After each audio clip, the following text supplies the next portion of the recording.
y también para trabajar. Entonces vean que no lo vamos a hacer todo porque es mentira, pero sí por lo menos podemos tener así el consenso como vicaría, trabajar en 3 puntos nada más y tratar de llevarlos a cabo. Vean que lo que no deja de hacer la iglesia es visita de enfermos. Entonces vean cómo podría funcionar esta articulación, es de que todo esto que he mencionado también tengan parte en cuanto a la visita. Vean los niños y los jóvenes, ¿tienen experiencia de visitar a los enfermos? Pregunto. ¿Verdad que no? Solo van los mismos señores, ya sean los ministros o el grupo que está encargado de la visita de enfermos. Nada más. Y toda la asamblea que hacen, pues nada, no se entera nada. Entonces, ¿qué es lo que se tiene que hacer? Es de que esta línea de pastoral articule, por ejemplo, también esta, de la línea de enfermos, y que integre a los demás, es decir, que vaya a los acólitos también a las visitas, que tengan esta experiencia, a los jóvenes, a las familias, a los diversos, es decir, que tiene que articular a toda la parroquia.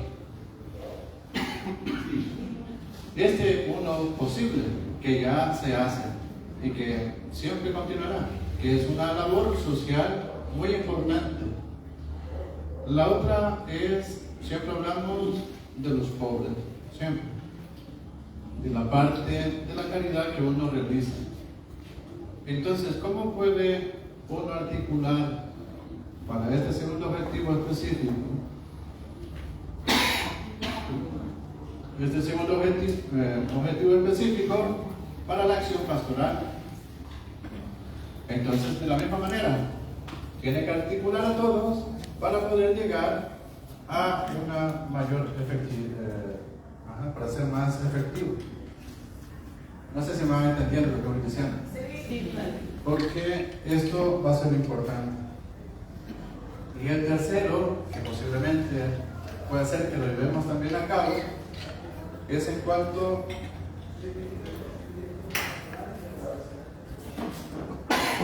a la formación.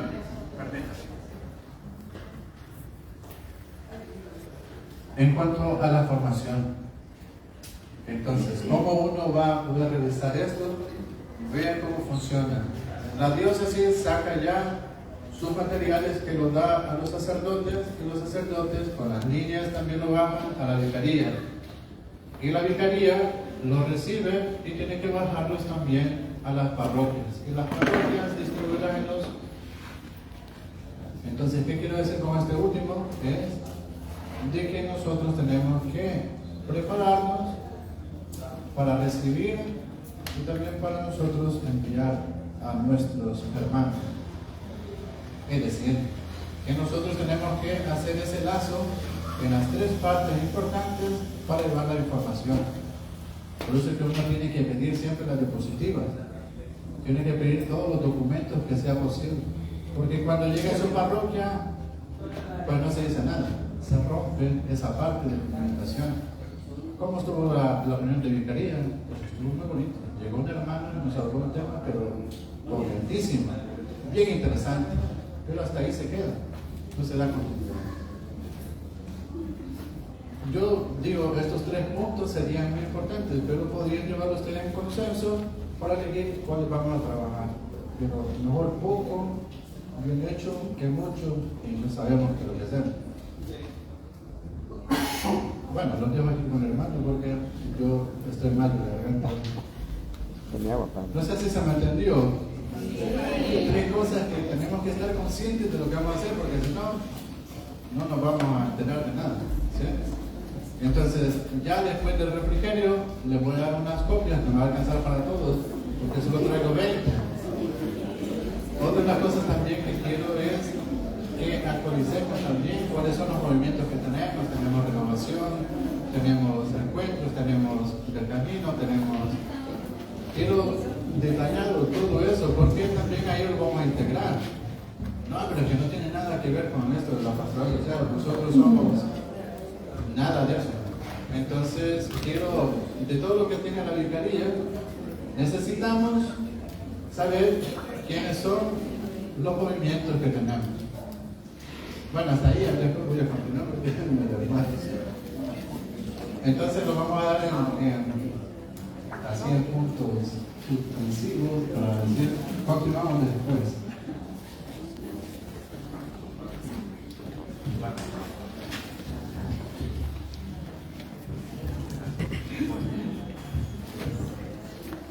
Damos la bienvenida al licenciado Roberto Damas. Es catedrático en la Universidad Don Bosco y miembro muy destacado de nuestra arquidiócesis. Es sobrino de Monseñor Rivera Damas, cuyo patrocinio nos encontramos nosotros, ¿verdad? Porque somos la vicaría Monseñor Arturo Rivera Damas, y colabora él con pastoral social a nivel arquidiocesano. Él se va a presentar más propiamente. Sí. Al centro, padre, al centro, padre, al centro. Muchas gracias.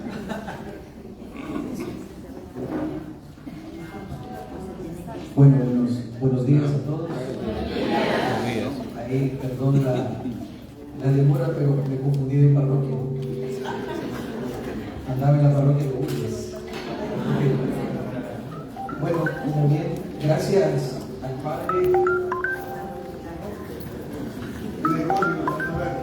Padre Gregorio, creo que está muy fuerte. Ajá, ahí. Listo. ¿Me escuchan así? Sí. ¿Nos vamos a ir sin micrófono o lo está grabando? Ah, bueno, entonces vamos a ir poco a poco. El Padre Gregorio, hace poco tuvimos como una presentación, un encuentro de pastorales sociales de diferentes parroquias. Entonces, me pidieron de la arquidiócesis que presentara este documento muy importante del Papa León XIV. Los papas eligen los nombres no porque quieran estar de moda o algo por el estilo. Como bien decía el Padre Gregorio, mi nombre es Roberto Damas, los apodos y todas esas cosas de licenciado y maestría, pues eso se quedan ahí en la universidad. Trabajo en la Universidad Don Bosco, soy el director de pastoral de la Universidad Don Bosco. También soy docente de la Facultad de Humanidades, de la Escuela de Teología y también del campus de Udemy Virtual, y de una asignatura que se llama Pensamiento Social Cristiano. Y precisamente con los estudiantes, todo estudiante en la Universidad Don Bosco lleva esa materia. Al menos no pueden decir que pasaron en la universidad y asumir demencia, de que estos temas no se conocían. Si no le dan importancia es otra cosa, pero sí, obviamente todos los programas pasan por eso. Esto es una especie de, para que sepan por qué estoy yo parado aquí. Y por otra razón que ya lo había dicho el Papa Juan XXIII. ¿Verdad? Cuando pues no pueden los corceles, Dios llama a los burros. Entonces aquí estoy. ¿No? Así que aquí estoy parado con ustedes. Entonces, como les comentaba, ¿verdad? Un papa no elige su nombre por moda. El último papa que se llamó así, ¿alguien sabe quién fue?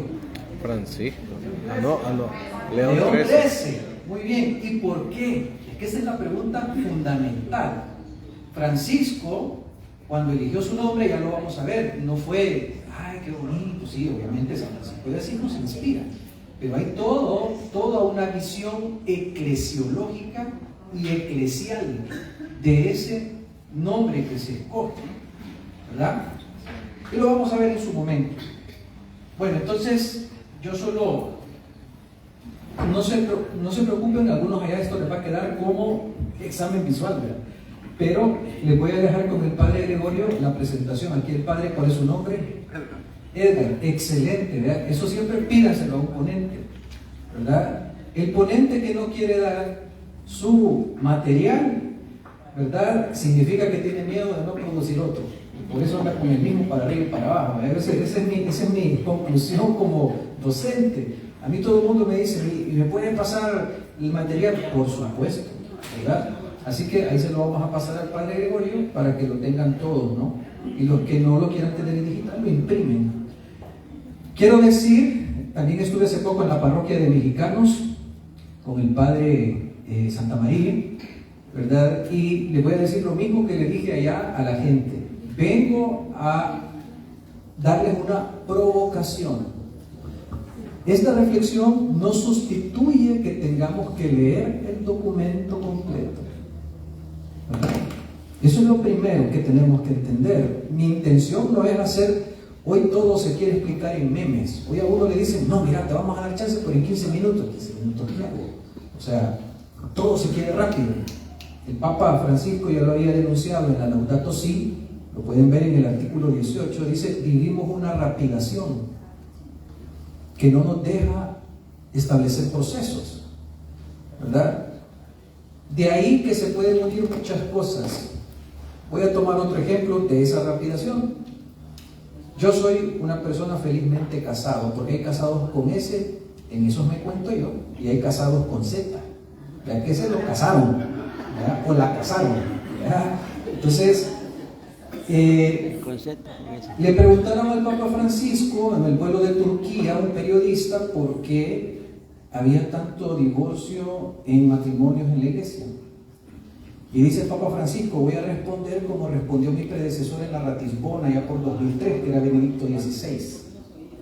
Y Benedicto XVI fue así, lacónico, ¿verdad? Y dijo, la mayor parte de matrimonios en la iglesia católica son nulos. Despeinó a todos la respuesta. Y dijo, ¿por qué? Porque la gente no está consciente del paso que se va a dar ni del compromiso que se está asumiendo y de la naturaleza del sacramento. A ver, yo he conocido parroquias, pero como que ustedes no son de esas, ¿verdad? La parroquia que da 2 charlas prematrimoniales y listo, vaya, al matadero, ¿verdad? O sea, no, es decir, no, pues, tiene que ser, por ejemplo, aquí le preguntan al padre su nombre, perdón, al padre Edgar y al padre Gregorio, ¿verdad? ¿Cuánto le tardó ser sacerdote para prepararse? ¿Verdad? Y el Papa Francisco lo dice en la Amoris Laetitia, que hay que establecer procesos, o sea, tampoco hay que poner una especie de maestría o doctorado para poder casarse, de eso que también la gente después diga mejor no, pero sí poner los puntos sobre las sillas, ¿verdad? ¿Por qué? Porque todo lo queremos hacer rápido, ¿verdad? Yo quiero tener un buen amigo, seguramente ustedes aquí tienen un buen amigo, ¿o no? ¿Cuánto tiempo le costó esa amistad? Años, dicen allá, ¿verdad? No nació, también ha costado mordidas y arañazos, ¿verdad? Discusiones, ¿no? Es decir, esto es un proceso. Entonces, en este proceso de rapidación está también los procesos pastorales, queremos hacerlos todos rápido. Quiero entender este documento porque Roberto vino y me explicó, chivo, ya estuvo, chequecito, ya. No, la idea es una provocación, que ustedes después lo tomen y lo lean. Ay, pero es que mire, yo solo hice hasta 6º grado, yo hice hasta 9º. Esos son pretextos. Esos son pretextos. A veces las limitantes nos las ponemos nosotros, ¿no? Mis estudiantes me dicen, es que eso es muy difícil. Léanlo primero y después me dicen si es difícil. Y si no entiende, yo le explico. Aquí tienen 3 sacerdotes. Agarre el documento, padre, y esta palabra que es. Hoy tenemos la gran ventaja que tenemos aquí un gran diccionario. Hasta el Larousse tenemos aquí. Todo lo que usted quiera averiguar. Por supuesto, para curiosidad. Si yo tengo curiosidad por una palabra que no entiendo, la busco en el teléfono. Y ya con eso yo entiendo el contexto y el texto. Entonces, como les digo, vengo a hacerles una provocación. Olvidé decir también que yo soy salesiano cooperador. Ahorita me disculpé con mis hermanos porque estamos eligiendo a nuestra consulta provincial, es decir, nuestro consejo regional. Don Bosco fundó a los salesianos de Don Bosco y fundó a las Hijas de María Auxiliadora y lo fundó a nosotros, la rama laical, que nos toca la carne de asadón, irnos ahí a meter, a darnos duro a la política, a la educación, a todos estos sectores propios que la apostólica Naturositatem nos manda a los laicos, ¿verdad? La realidad, la temporalidad propia que nos surge, ¿no? Entonces, de parte de todos mis hermanos también les doy un abrazo, que me dieron permiso de venir. ¿Vea? Yo estaba ahí hablando también con el padre Gregorio, que tenía una salida y gracias a Dios la cancelamos. Estos son como los trailers cuando uno va al cine, ¿verdad? Que empieza a ver un montón de escenas de películas, ¿verdad? Y les dejaba un montón de ideas. Este documento lo han escrito 2 papas, ¿verdad? Son 2 papas los que han escrito este documento. Lo ha hecho el Papa Francisco, que lo dejó empezadito, y también el Papa León XIV. Es decir, es un trabajo en común con ellos. Y uno, fíjense que lee a Francisco y lee en el documento, uno puede descubrir de quién son las ideas. Es algo muy interesante, muy, muy bonito, ¿verdad? Entonces, esto lo mismo le pasó al Papa Francisco con un documento que se llamaba Spe Salvi. ¿Se acuerdan los documentos de Benedicto XVI? Deo Caritas Est, ¿verdad? ¿Cuál era la otra? Caritas in Veritatis, ¿verdad? Y la última, que pues ya no la terminó, que eran como su línea programática, ¿verdad? Era Spe Salvi, y ya no la terminó, y la terminó el Papa Francisco.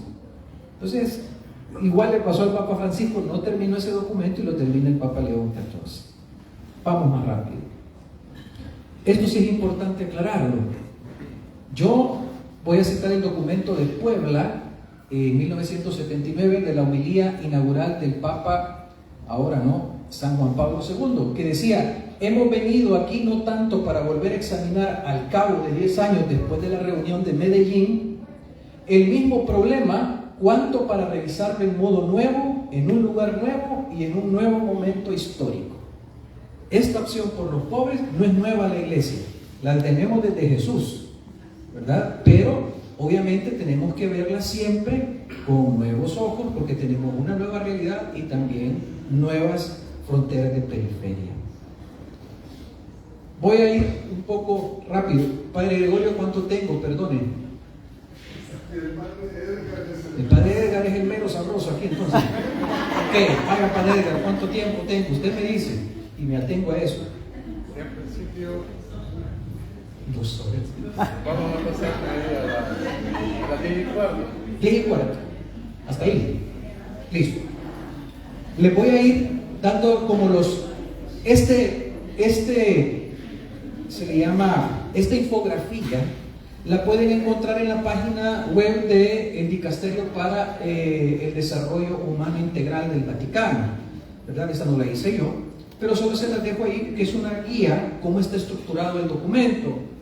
Primero, ¿se acuerdan cuál fue el último documento, uno de los últimos documentos que publicó el Papa Francisco? Se llamaba Dilexit nos ha amado, que era sobre el corazón de Jesús. Entonces este se llama Dilexit te he amado, ¿verdad? Este ya va de alguna manera en sintonía, ¿verdad? Que el Dios que nos ama, una vez que experimentamos ese amor de Dios, de Cristo, nos lanza a los hermanos, nos lanza a los demás.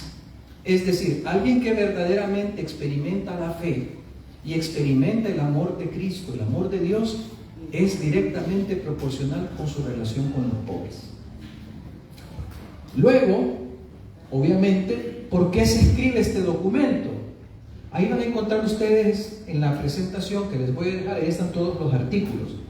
Yo sugiero que esto lo lean después de que lean el documento, para entender. ¿Por qué se escribe este documento? Bueno, el compromiso con los pobres es insuficiente. Es lo primero que nos dice el Papa. Si no trajo cascos, este documento está lleno de piedras. Yo terminé de leer ese documento y quedé sumamente cuestionado con mi estilo de vida y mi manera de ser católico cristiano, porque me traspasó. Yo lo terminé de leer y me tomé un café y salí a caminar al campo, porque de verdad me zarandeó. Yo me lo eché, empecé a las 8 de la mañana y lo terminé a las 2 de la tarde, porque no es un documento muy largo. Y sí me zarandeó. Yo ese día ya no pude ni trabajar. Están grabando aquí, no voy a ir mi jefe porque si no, no. Entonces, me quedé así, reseteado. Luego dice, el compromiso, es importante reflexionar que el compromiso por eliminar las causas estructurales de la pobreza son insuficientes. Esto no le está diciendo a los políticos, no le está diciendo a las ONGs, nos está diciendo a nosotros, los católicos, que lo que hacemos no es suficiente. Aquí no se trata tampoco de, bueno, después de esto vamos a salir a ver qué hacemos, una manifestación, no. Lo primero aquí es tratar de entender cuáles son las situaciones de pobreza en El Salvador, en nuestra diócesis. Eso es lo primero que debe hacer un católico, estar al tanto, ¿no? Informado. Luego, hace falta un cambio de mentalidad para romper este ciclo que está acá, ¿no? Una reproducción de la pobreza. Nosotros en la Universidad de Don Bosco teníamos un proyecto con niñas en la zona costera. Y las niñas, una niña, por ejemplo, que sale embarazada, ese ciclo es repetitivo. Primero no va a salir de la pobreza, así de cruento y crudo, no va a salir. Primero porque es marginada, es mujer, ¿verdad? Tiene que obviamente empezar a trabajar para mantener a la criatura porque es una situación compleja, ¿no? Pero de todos los niños, las niñas en la zona costera son las más difíciles. Ese es un ejemplo de muchos que pudiera citar. Luego tenemos una cultura de la acumulación. Esto está muy amarrado a la Laudato Si. Cuando el Papa Francisco plantea en la Laudato Si que tenemos no tenemos dos crisis, sino que tenemos una sola crisis, una crisis socioambiental. Y aquí los que sabemos un poco de investigación sabemos que esto tiene un sentido. En investigación, a una variable o a una pregunta siempre se compone de dos elementos, una variable independiente y una variable dependiente, es decir, una condiciona a la otra. Si yo no tengo agua, por ejemplo, eso va a condicionar otro efecto. No voy a tener salud, porque no voy a tener para lavarme las manos, no voy a tener para lavar la comida, etc. Y se me genera pues, un ambiente contaminado. Una depende de la otra. Entonces, la crisis socioambiental no es, por ejemplo, el problema de lo verde, aunque liberemos un montón de tortugas, cosas que hay que seguir haciendo y que es algo muy bonito y muy inspirador. Si no lo han hecho, los invito a hacerlo. No basta con sembrar árboles, lo que tenemos que hacer es lograr el cambio de mentalidad de la acumulación. Por ejemplo, hoy en los jóvenes, ¿verdad? Les gusta mucho este montón de tiendas que están por ahí, que ustedes sabrán cuáles son, una que comienza con Z, otra que tiene S, ¿verdad? Todas estas se les llama empresas de fast fashion. ¿Qué significa esto? Es una moda que dura 3 meses y a los 3 meses hay que cambiarla porque ya pasó de moda la camisa, entonces hay que tirarla. Es una cultura de la acumulación. Todos queremos acumular, no importa el nivel de ingreso ni el estrato social, todos queremos acumular, todos. Un ejercicio sencillo, revise, haga ahorita memoria cuántas cosas usted tiene en su casa y de todas esas cuántas ocupa. Un pequeño ejercicio. Un pequeño ejercicio, ¿no? La cultura de la acumulación de cosas y acumulación de dinero. A unos les encanta acumular tierra, a otros les encanta acumular dinero, a otros les encanta acumular cosas, en fin, ¿no? Tenemos también sistemas injustos. El sistema económico actual, ¿no? Por ejemplo, ¿no? Que de libre mercado, que es sumamente salvaje, no respeta el medio ambiente y está únicamente orientado por la ley del rédito, lo que se puede ganar, y eso condiciona incluso hasta las relaciones. La gente pregunta, mira, vamos a la parroquia, cuando a ustedes les toca evangelizar, y a veces cuál es la pregunta que hace la gente: ¿y qué voy a ganar? Esa es la pregunta que hace mucha gente. ¿Y qué voy a ganar con ir ahí? Luego tenemos evidentemente una situación de exclusión y desigualdad tremenda. ¿verdad? Eso no ha desaparecido en nuestros países, ¿verdad? La pobreza, la desigualdad. Antes, el padre Gregorio lo sabrá, y también acá el padre, cuando uno hablaba de la opción por los pobres, inmediatamente lo tachaban a uno de comunista. Hoy ese discurso es muy aceptado y muy tolerado en todas partes, pero cuando uno dice, veamos las causas de la desigualdad, ¡ay! Otra vez me vuelven a caer, ¿verdad? Porque estoy tratando de explicar que una persona es pobre no porque quiera, ¿verdad? Son las condiciones de vida.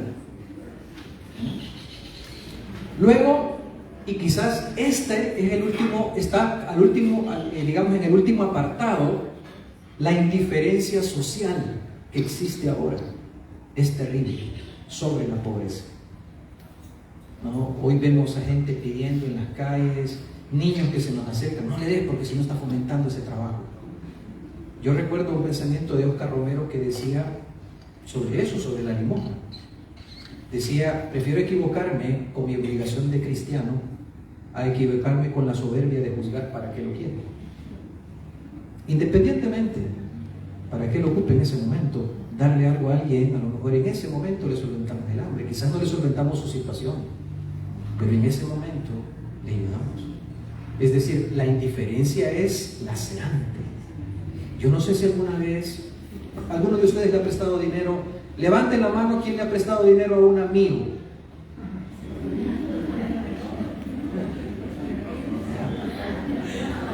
Fíjense, ¿uno tiene confianza con un amigo, sí o no? ¿Cómo se sienten ustedes cuando le piden a ese amigo? ¿Qué sienten? ¿El qué? Pena. Ahora, si sienten pena con un amigo, imagínense a alguien que pide a un desconocido una moneda. Lo que sucede es que en esa indiferencia, lo más duro es que se nos olvida que es una persona que es creada a imagen y semejanza de Dios como yo. Pero de repente, pues con mis actitudes, con mis acciones, consciente o inconscientemente, pueda que no le dé ese error. Esa indiferencia hay que combatirla, ¿verdad? Luego tenemos, ¿no? En el capítulo 3, los pobres representan un grito que interpela mi vida. Los pobres me llaman a mí como cristiano a hacer algo por ellos, ¿verdad? Luego dice, no debemos bajar la guardia respecto a los pobres, dice el Papa. Y voy a leer aquí dos artículos que me parecen importantes. Los cristianos también a veces se dejan influir por ideologías mundanas, juicios injustos y conclusiones erróneas. Es que los pobres son pobres porque así lo quiso Dios. Es que los pobres son pobres porque quieren. Esa es una conclusión demasiado apresurada, ¿no? Y esta es otra dura. El artículo 15 dice, no se puede sustituir el evangelio con ideologías. ¿Qué significa esto? Yo esto es una sugerencia que le doy, ¿no? Usted puede tener su corazoncito político y tiene derecho a tenerlo, con quien quiera. Lo único que uno tiene que valorar es si esa propuesta política está en sintonía con los valores que yo creo como católico, ¿verdad? Eso es importante. Y luego, pues obviamente, si usted va a una misión evangelizadora, si viene a la parroquia, no traiga sus distintivos políticos, ¿verdad? No porque sea malo, es porque puede ser imprudente. Usted puede ser un muy buen evangelizador, pero si usted llega de repente con una gorra, con una camiseta, va a bloquear a la persona. Y quizás lo que usted le iba a decir, le iba a tocar el corazón y quizás Dios iba a llegar a él, pero por una imprudencia se cerró la oportunidad. ¿De acuerdo? Es mejor ya en confianza, en comunidad, argumentar. ¿Y ustedes qué creen que nosotros los cooperadores somos perfectos?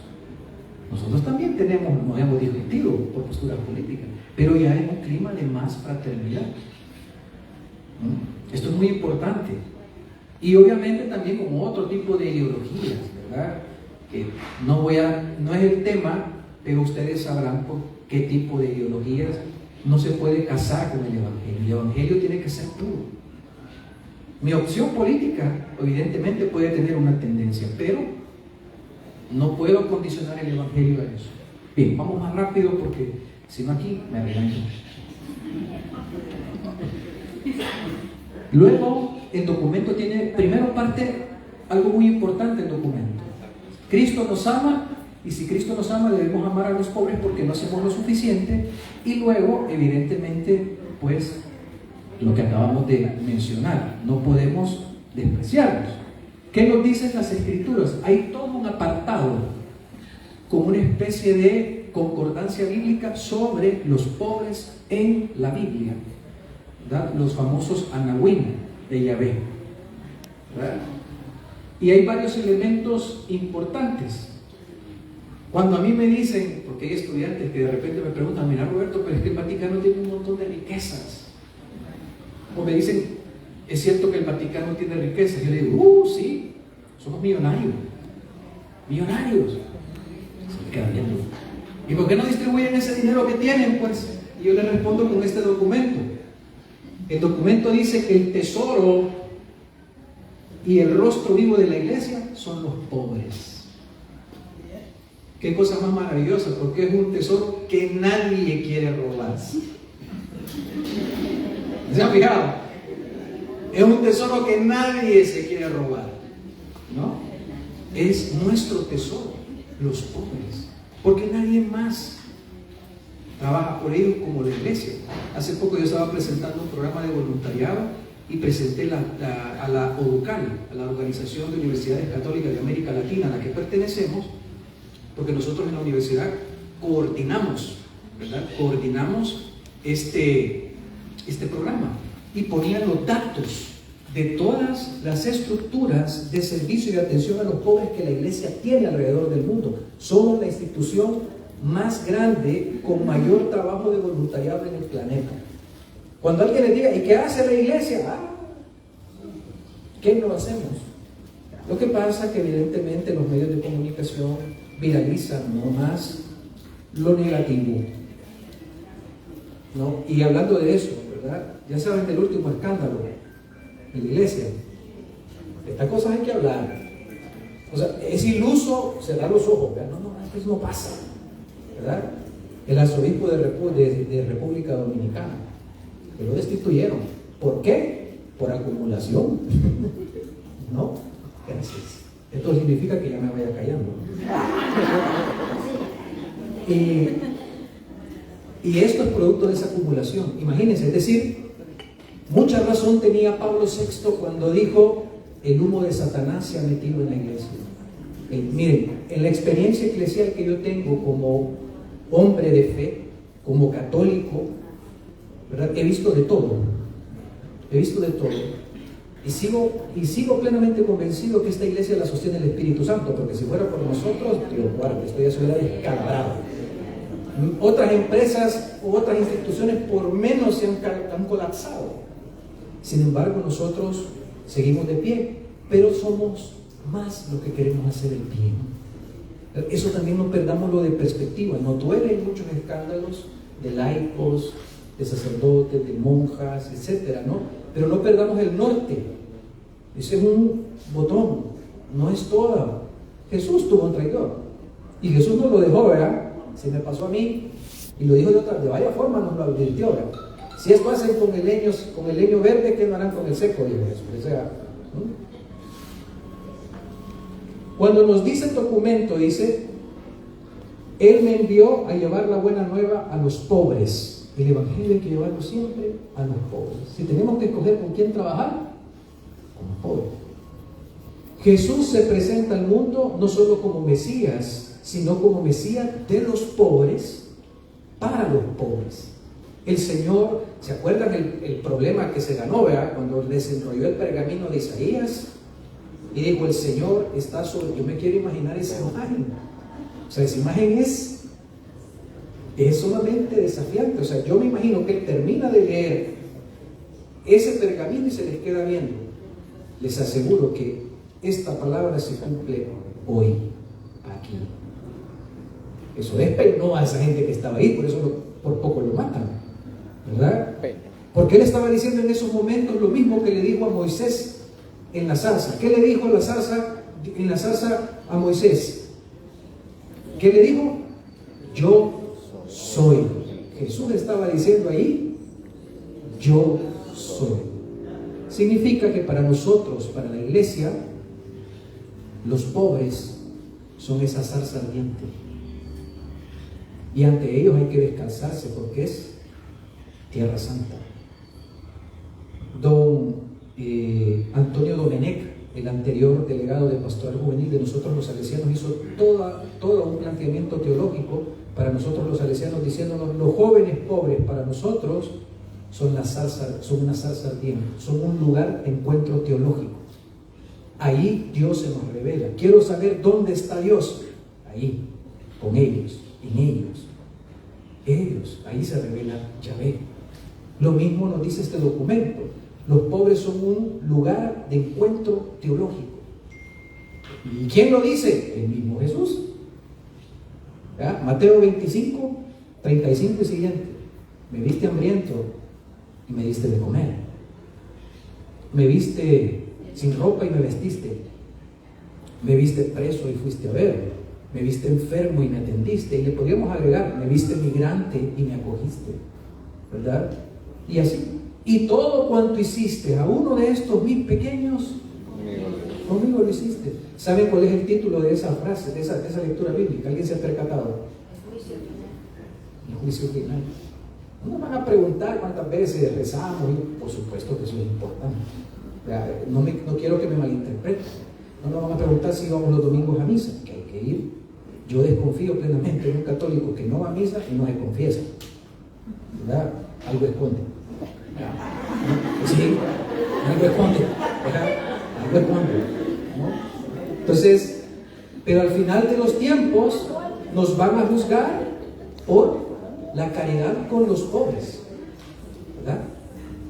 Bien, luego el documento nos presenta la tradición de la iglesia, y esto es lo fantástico del documento. Hace un recorrido desde los padres de la iglesia, las órdenes mendicantes, las congregaciones, hasta la iglesia moderna, sobre la opción por los pobres. Habla, por ejemplo, de padres de la iglesia, que yo escogí uno que es mi favorito, que es San Juan Crisóstomo. Yo, desde que descubrí a San Juan Crisóstomo, si ustedes ponen a la par a San Juan Crisóstomo y a Óscar Romero, idénticos, y los mataron por lo mismo, y a los dos los mataron en misa, ¿verdad? Son de Monseñor Romero, Tomás Becket y San Juan Crisóstomo. Creo que hay otro. Son los únicos mártires que los han asesinado en el acto de la consagración, en la Eucaristía, ¿no? A misa. No son todos. Y aquí hay que decir algo también doloroso con el martirio de Óscar Romero, porque a los demás los matan paganos, ¿no? Ateos. Con Óscar Romero la cosa cambia. Además de ser el primer mártir después del Concilio Vaticano II insigne, a Óscar Romero lo matan católicos confesos. Eso es lo terrible. Gente que me corrijo, gente que decía que era católica. Imagínense qué terrible esto. Ya no es un pagano. Y obviamente nos menciona una lista, ¿verdad? Una lista de otro tipo de acciones que se hicieron a lo largo del tiempo por la iglesia. ¿Quiénes cuidan de los enfermos? San Juan de Dios, Luisa de Milac, San Vicente de Paúl, las órdenes mendicantes, ¿verdad? Itinerantes, los franciscanos, los dominicos, los agustinos, los carmelitas. Al lado de los últimos vamos a encontrar a Santa Teresa de Calcuta, ¿no? San Benito Benini, San Carlos de Foucault. En la vida monástica también vamos a encontrar a San Basilio Magno, San Benito de Nurcia. El Papa aquí nos hace un recorrido histórico de gente a la que podemos acudir para inspirarnos nuevamente para trabajar por los pobres desde el Evangelio, porque esta gente ha sido fiel al Evangelio, ¿no? En la educación tenemos a San José de Calasanz.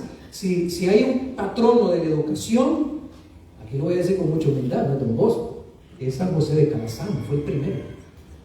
Y esto trajo, por supuesto, toda esta sistematización de educación preventiva. Y tenemos, por supuesto, a San Juan Bautista de la Salle, San Marcelino Champañat, Don Bosco, ¿verdad? Las Ursulinas. Tenemos también aquellos que trabajan con los presos, San Juan de Mata, Félix Barrios, San Pedro Nolasco, donde están los mercedarios, etc., ¿no? Y pudiera seguir, incluso ahora, las comunidades que tenemos acá en las parroquias, que también trabajan con personas, ¿no?, en condición de mucha pobreza. En nuestras parroquias, es que eso es lo maravilloso de nuestra iglesia, es que no atendemos a los pobres, vivimos entre ellos. O sea, nosotros no somos una ONG. ¿Verdad? Aquí estoy yo y allá está vos, ¿no? Yo algo que les enseño a mis estudiantes de pensamiento social cristiano, y les digo, ustedes tienen que ser un gerente porque yo les pongo metas altas. ¿Quién dice que ustedes no pueden ser gerentes? Algo que a mí me conmueve siempre es cuando regresa un exalumno a la universidad. Nosotros, hace poco, les comento un paréntesis, porque estas cosas, yo soy muy parecido al Papa Francisco, de repente empiezo a hablar con el corazón, ¿verdad? Y llegó este estudiante graduado de ingeniería eléctrica, pertenecía a una gremial muy importante aquí en el país, estaba como gerente, tuvo una discusión fuerte, ética, ¿no? Porque eso implicaba un estudio que se quería hacer, implicaba un leve incremento a la energía eléctrica en el país. Y él dijo que los datos no estaban técnicamente correctos para estimar eso, y empezó un tira y encoge. Renunció. Y me llegó a contar que había renunciado. Y yo, bueno, ¿y eso? Y fíjense la reflexión que me hizo. ¿Y entonces para qué pasé por esta universidad? No me puse a llorar en el momento, pero sí me conmovió. Funciona, ¿verdad? Todos los valores, todos los principios, ¿no?, en los que creo. Y además me dijo, esa decisión que yo, porque dependía de su decisión, esa decisión iba a afectar a todos mis conciudadanos en su factura eléctrica. No puedo ser tan irresponsable. Y le costó su trabajo. Me impactó. Entonces les pongo un ejemplo de que a veces eso no hace ruido, pero sí hay gente queriendo hacer la diferencia. Sí hay gente, no se desesperen, ¿verdad? Porque de repente pareciera que vivimos como que si todo está acabado. No, hay gente que está haciendo la plana, como decimos, ¿no? Termino el paréntesis. Entonces, pues, hacemos todo un recorrido desde el Antiguo Testamento, la historia de la iglesia, las congregaciones, ¿verdad?, que obviamente pues han ayudado. Luego hay un apartado sobre la doctrina social de la iglesia. Es todo un compendio este documento sobre la opción por los pobres. Voy a ir más rápido porque me interesa una lámina. Y obviamente nos menciona qué es lo que han dado continuidad los últimos 3 papas a esta temática. Y obviamente está inspirado en la parábola del buen samaritano. ¿Qué documento del Papa Francisco está inspirado en la parábola del buen samaritano? ¿Quién lo recuerda? A mí no se me quita el universitario, tengo mi manera de... Excelente, ya tiene 10. Fratelli Tutti está inspirada en el buen samaritano. ¿Quién creen que haber escrito esa parte? Francisco. El Papa Francisco. Ahí vemos las ideas, ¿verdad? Algo muy interesante. Aquí después pregunta cómo responder ante esta avalancha sobre la opción preferencial por los pobres. Primero, con compromisos para resolver las causas estructurales de la pobreza. Y eso comienza por entender, no comienza por solucionar. Es decir, sí, yo estoy llamado a contribuir a la solución, pero si no entiendo el fenómeno, ¿cómo lo voy a abordar? Luego, contribuyendo al desarrollo de políticas eficaces de la transformación de la sociedad. Nosotros hicimos algo muy importante. Yo sí firmé ese documento en contra de la minería metálica. Yo como católico no apoyo la minería metálica.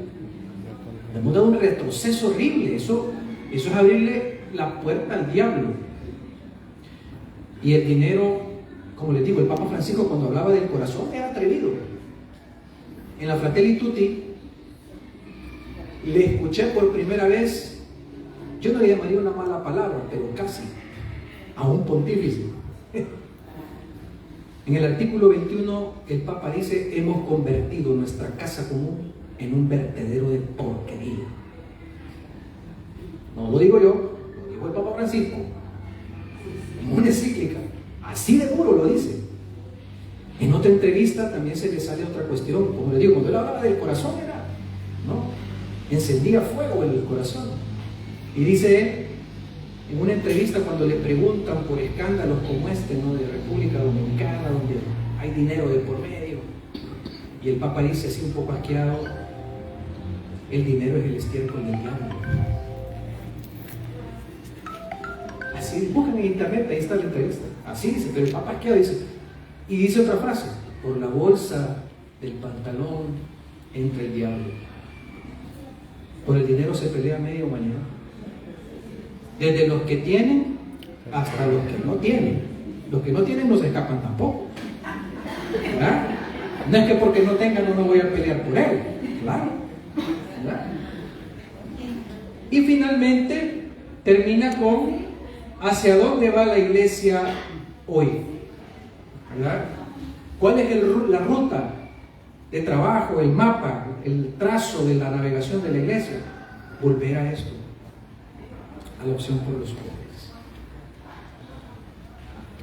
Vuelvo a mi comentario del principio: ¿por qué un papa decide llamarse como tal?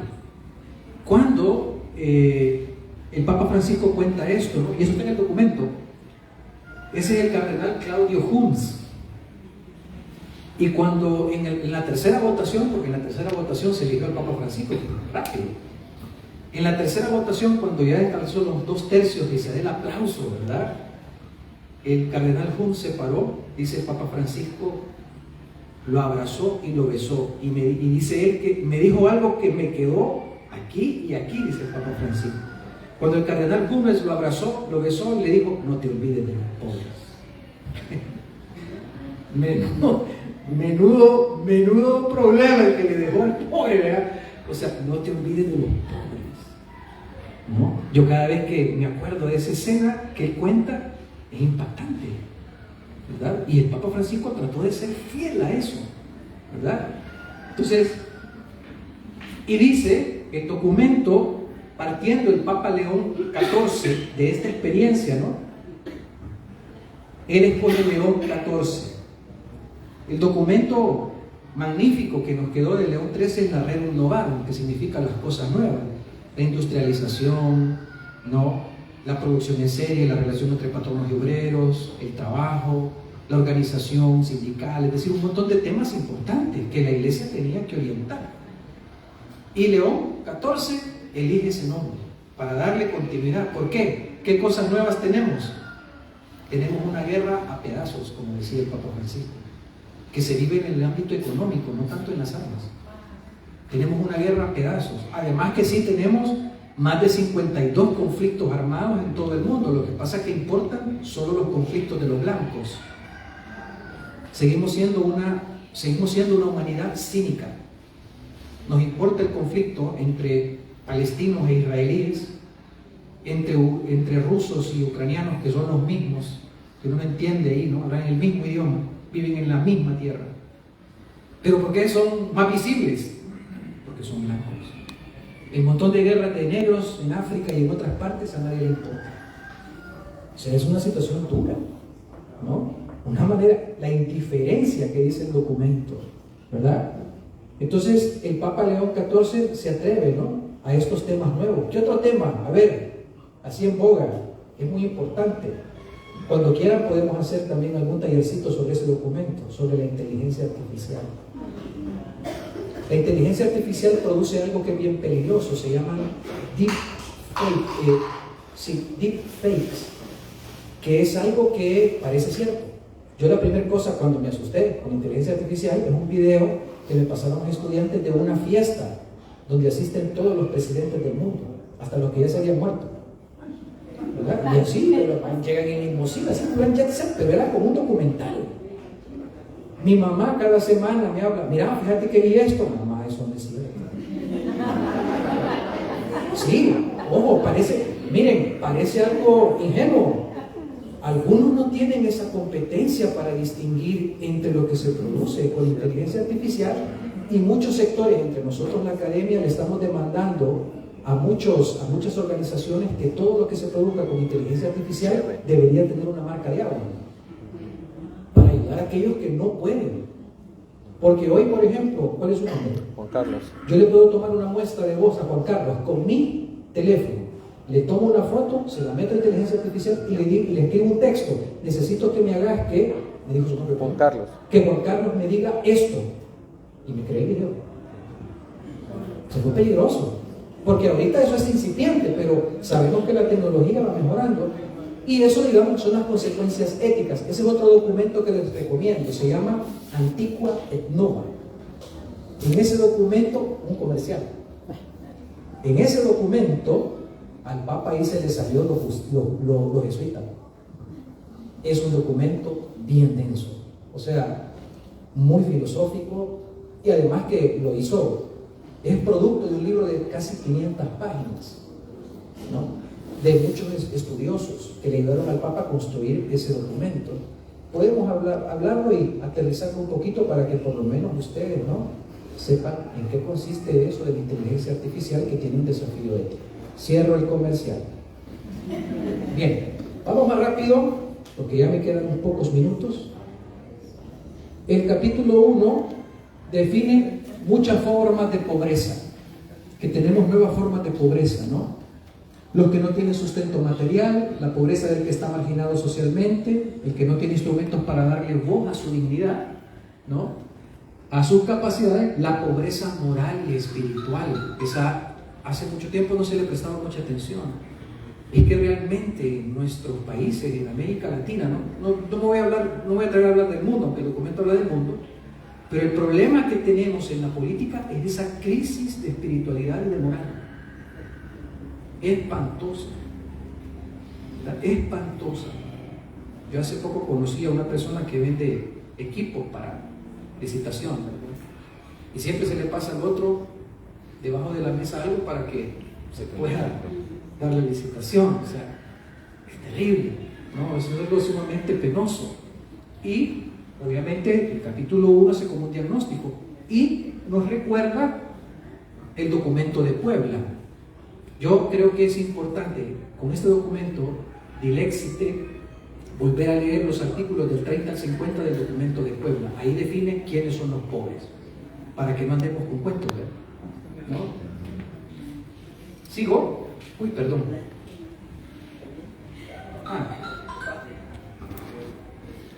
Esto lo dice el Papa, esto es del Papa León XIV. Muchas veces me pregunto por qué aún cuando las Sagradas Escrituras son tan precisas a propósito de los pobres, muchos continúan pensando que pueden excluir a los pobres de sus atenciones. Es desmarcarnos. Como católicos no nos podemos desmarcar. Yo no me puedo llamar católico si no tengo una opción por los pobres y hago al menos algo por los pobres. En el capítulo 2,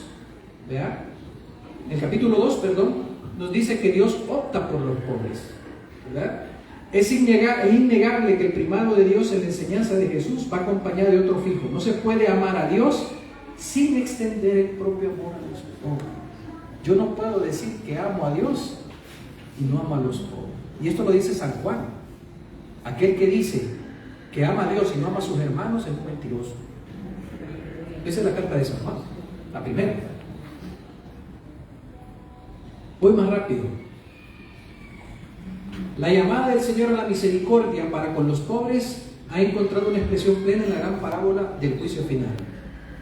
Yo le sugiero que hoy por la tarde, ya cuando salga usted de esto, o este fin de semana, cuando tenga un espacio, reflexione sobre esta cita bíblica. Vuelvan a leer, ¿verdad? Vuelvan a leer. Bueno, volvamos a leer, ¿no? El capítulo 3, y aquí Francisco escribiendo. Fíjense lo que dice el documento. Estos son citas textuales.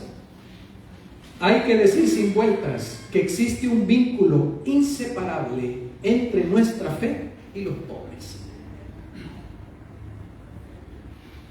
¿Somos auténticos católicos? A ver, veamos cómo está la relación con los pobres? Pues mire que no. O mire que bien, que sí. Ese es el criterio. Por eso les digo, yo terminé zarandeado con este documento. Esta foto me encantó, ¿verdad? Él se llama Anselmo. Era una persona en situación de calle que vivía alrededor del Vaticano, y el Papa hizo como una especie de comida para la gente, ¿no? ¿Y cuál de estos podían llevarse a otro tipo de partes para que los atendieran? ¿Qué ven en la foto? A ver, sin miedo, ¿qué ven en la foto? Ah, pero ¿qué ven? No me deben interpretar, no. ¿Qué ven? Un indigente besando el Papa de agradecimiento. ¿Cómo dijo usted? Un indigente besando. Exacto, no es el Papa. No es el Papa quien da. Es él, que no tiene nada. Y fíjense cómo lo agarra. ¿No? Ahí hay una gran muestra, le da un beso, o sea, es una gran muestra de cariño, ¿verdad? ¿Por qué? Porque quizás este hombre, al verlo, ¿verdad?, le da ese abrazo porque es el que lo ve con ojos de dignidad, no como los demás, ¿verdad? Porque el Papa Francisco, recuerdo que no sé si para el 2024 o el 2023, en el mensaje de Cuaresma, cuando hacía una reflexión sobre él, decía: cuando des limosna, hacía lo ahí, cuando des limosna, ¿verdad?, y te toque entregar unas monedas, después de entregarlas no hagas esto. Cuando algunos hacen esto, se lavan las manos. Sí, le dan al pobre señor que está pidiendo ahí escalofrío, ¿verdad? ¿No? Me niego a tocar a Jesús, ¿verdad? Y dice: la caridad no es una vía opcional, esta sí es piedra, por eso la dejé solita. La caridad no es una vía opcional, sino el criterio del verdadero culto. Son ciertas nuestras eucaristías, son ciertas nuestras oraciones eucarísticas, son ciertas nuestros rosarios, nuestros retiros, todo. ¿Cómo está el amor con los demás, con los que sufren? Ups.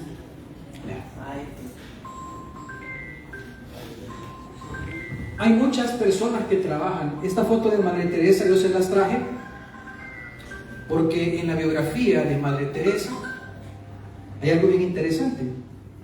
Hay un periodista del Washington Post o del New York Times, creo que era, que empieza a cubrir lo que ella hacía. Y Madre Teresa está limpiando a un leproso en un estado bien delicado. Entonces se le acerca el periodista y le dice: yo no haría eso ni por $1 millón. Y Madre Teresa lo vuelve a ver y se le queda viendo y le dice: yo tampoco. Lo hago por amor. No lo hago porque fuera por Cristo, no lo hago. Lo hago por amor.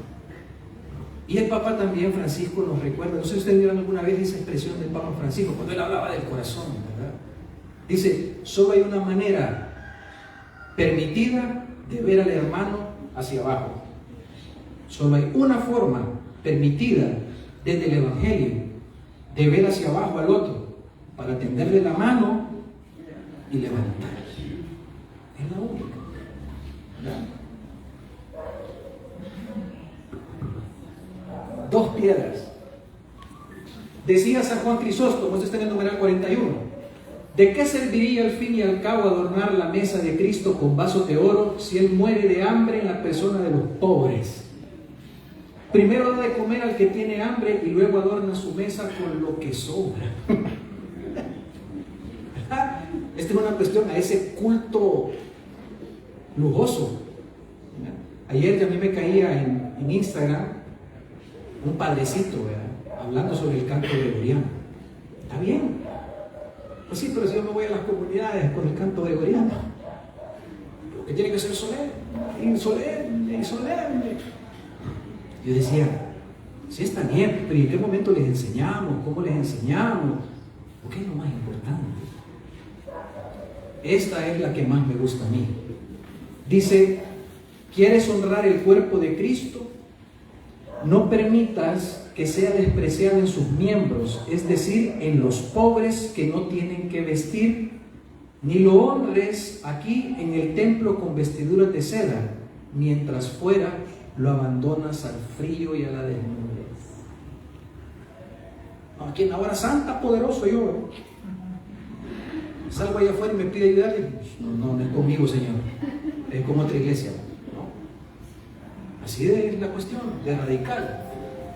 El documento, como les digo, es un sagrario muy dulce. Este papa ha salido, ¿verdad?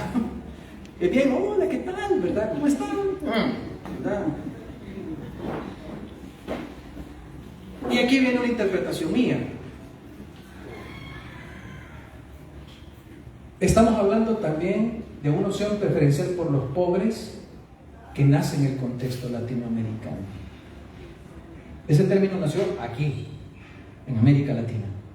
Ese es el gran aporte que ha hecho América Latina, la Iglesia de América Latina, la Iglesia Universal. Esa opción por los pobres, ¿verdad? Y evidentemente eso determina que ahora el rumbo de la Iglesia Universal lo marca la Iglesia de América Latina, el camino de América Latina. Sus mártires, sus muertos no murieron en vano. Oscar Romero no murió en vano. Es más, este documento es el primer documento papal en el artículo 89 que le dedica un artículo entero a San Oscar Romero. Es el primer papa que lo cita directamente. Francisco lo había citado 2 veces más, pero de manera, digamos, más periférica. En la Christus Vivit, que es un documento específico para los jóvenes, y en Querida Amazonia. Ahí. Pero este es el primer papa que tajantemente, aquí está, ¿no? Y lo pone como modelo, ¿verdad? Creo que más de algunos de los que están vivos todavía le dio un retorcijón eso. ¿Y por qué he llegado a esta conclusión? Ahí le voy a dejar la lámina, no voy a explicar todo esto, ya vamos terminando. Ahí tienen ustedes todo el magisterio latinoamericano que se encuentra en ese documento metido.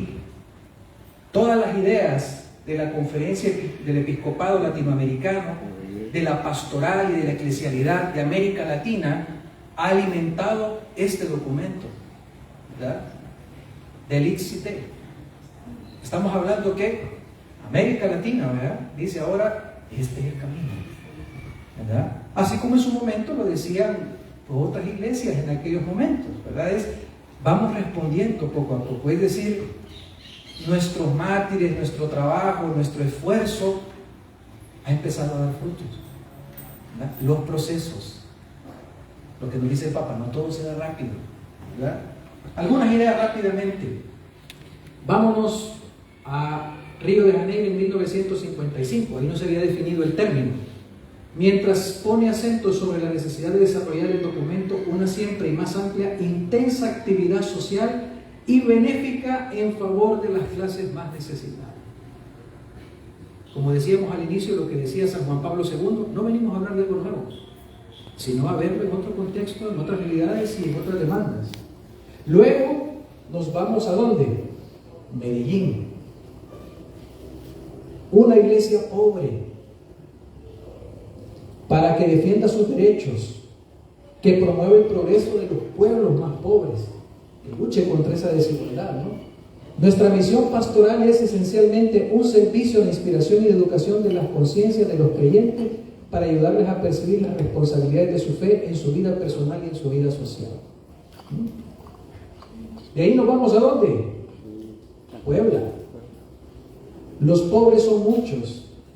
Del 27 al 50, como les decía, no del 30, sino del 27 al 50, ¿quiénes son los pobres? Son imagen de Dios, por eso ahí dice Imago Dei. Los pobres son la imagen de Dios, un lugar de encuentro teológico, ¿verdad? Luego nos vamos a Santo Domingo. Evangelizar a los pobres, nos enseñan a vivir en sobriedad y a compartir, lo que dice el documento de Santo Domingo. Es que todos estamos llamados a eso. Si hacemos también una opción por los pobres, tenemos que también hacer una opción por una vida más sobria. estamos acostumbrados por la comunicación, las redes sociales, que nos han ayudado mucho estas tecnologías a tener una vida en excesos. Todo tiene que ser en excesos. Voy a poner un ejemplo tonto. En los restaurantes de comida rápida, ahí está, le dan un vaso de este tamaño a uno, pues si usted no se llena, y ahí agarra más gaseosa si quiere. Y ahí están el colesterol, los triglicéridos y el azúcar al tope. O sea, una cultura de excesos, ¿no? Una cultura de excesos. Que tengo que tenerlo caro, que tengo que tenerlo más caro. ¿Por qué? ¿Quién dice eso? ¿No? Y finalmente, pues, el documento de Aparecida, que ya denuncia la exclusión social, y ahí se empieza a hablar de una cultura del descarte, ¿verdad? Una renovada pastoral social para la promoción humana integral, y por último las características de esa iglesia latinoamericana. Ahí les dejo yo el cuadrito para que después ustedes hagan la plana, ¿verdad? Les cuento una anécdota que tuve con el cardenal Rosa Chávez. Yo escribí un libro que se llama Óscar Romero y los medios de comunicación, y yo hice un análisis de todo el perfil comunicológico de Óscar Romero, donde descubrí y maté bueno, yo he tenido muchas discusiones con otros teólogos. Yo no soy teólogo, yo soy periodista de profesión, comunicador, y con algunos teólogos tenía una discusión, porque algunos teólogos sostenían de que Monseñor Romero se convirtió con Rutilio Grande, como que si Monseñor Romero hubiese sido otro antes y uno después, y eso no es cierto. Yo me dediqué a estudiar todos los escritos del padre Romero, en Chaparrastique, en el Diario de Oriente, en el Apóstol, en la prensa gráfica, en Orientación, todo lo que era la comunicación escrita. Por eso, fíjense, desde 1941 él fue director del periódico, ¿no?, de la arquidiócesis de San Miguel, que era el Chaparrastique. Ser el director y editor es alguien que tiene que afinar la pluma. Por eso, cuando lo vemos a él ya como arzobispo, póngale tiempo, no analices el tiempo, desde 1941 a 1947, ¿cuántos años llevaba trabajando en mensajes y escribiendo? En 51 decía esto Óscar Romero en el Chaparrastique: ¿cuándo no le es lícito a un católico obedecer una ley injusta? Citando a Santo Tomás de Aquino: cuando la ley le da demasiada potestad al regidor o gobernante, cuando la ley solo favorece a unos pocos y cuando la ley acrecienta la desigualdad. Eso lo dijo en 1951, pero lo dijo de otra forma el 23 de marzo, cuando dijo: le hablo a las bases de la Fuerza Armada y de la Guardia Nacional. Ante una ley injusta de un hombre debe prevalecer la ley de Dios que dice no matar. ¿Dónde está el cambio? Siempre tuvo esa convicción. Lo que pasa es que a Óscar Romero lo manipuló la derecha y lo manipuló la izquierda. Y hay que decirlo sin vueltas, ¿verdad? ¿Y se puede hacer algo con eso? No, pero sí nosotros podemos rescatar esa visión. ¿Y por qué les cuento esto? Con esto vamos terminando. Cuando estaba escribiendo este libro, le hice una entrevista a una fuente primaria que es el cardenal Gregorio Rosa Chávez, y él me contó que cuando se terminó el documento de Aparecida, ¿quiénes creen que redactaron la versión final del documento? Monseñor Rosa Chávez y el cardenal Jorge Mario Bergoglio. Ellos redactaron ese último documento. Y en un almuerzo que ellos tenían ya para mandar todos los documentos, el cardenal Bergoglio le dijo: y Romero, che, ¿cómo va? Y le dijo: bueno, ahí va, le dijo, lento, pero va, allá por 2007. Y me dice: ¿y sabes qué me dijo el cardenal Bergoglio en ese momento? Si yo fuera papa, lo canonizo. Se me eriza la piel todavía. Y así le dijo al cardenal Rosa Chávez: si yo fuera papa, lo canonizo. No sé si será así de fácil también, pero no, para que vean cómo nuestra iglesia latinoamericana va marcando el ritmo de la iglesia universal. Este es el texto que les digo, ¿no? Y esto dice el documento, el Papa León XIV El martirio de San Óscar Romero, arzobispo de San Salvador, fue al mismo tiempo un testimonio y una exhortación viva para la iglesia, no para los salvadoreños, no para la arquidiócesis de San Salvador. Aquí el Papa lo está poniendo de modelo para la iglesia universal. Y dice, él sintió como propio el drama de la gran mayoría de sus fieles y los hizo el centro de su opción pastoral. Yo creo que eso no tiene mayor explicación. Más claro no puede ser, ¿verdad?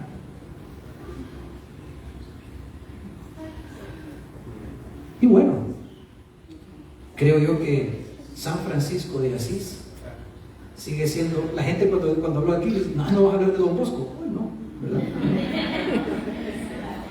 San Francisco de Asís creo que nos sigue enseñando a vivir de una manera austera, ¿verdad? En un contexto de excesos, de una vida sin límites, ¿verdad? Pues para ser mejores cristianos. Yo me quedo hasta aquí, perdón padre, me pasé 15 minutos, ¿verdad? Así que...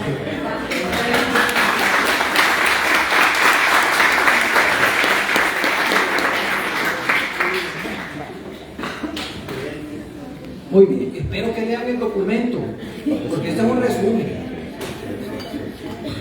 Bien, no sé si hay alguna pregunta o algo. Vamos a ver, para que vaya siendo ágil la cosa. Para el refrigerio, bueno, tenemos 15 minutos para ir al baño. Los baños están allá al portón y luego también pueden subir a la segunda planta y ahí hay los baños. También, pues para el refrigerio, para que sea ágil, usted se sirve el café, agarra sus sanguchitos, su pan dulce, su azúcar, su removedor, lo toma y lo va a remover a otro lado para darle paso a los demás que van a vivir. Entonces, bueno, damos muchas gracias a Roberto que nos ha compartido hoy este tema, que también nos introduce para el próximo año. Ya vieron que todo va en relación por medio del Espíritu Santo, no andamos. Entonces, esto será material muy importante. Agradecemos nuevamente a Roberto y también con otros temas, ya planificando ya la formación para el próximo año. Con gusto. Pues ahí estaremos teniéndolo siempre en cuenta. Muchas gracias.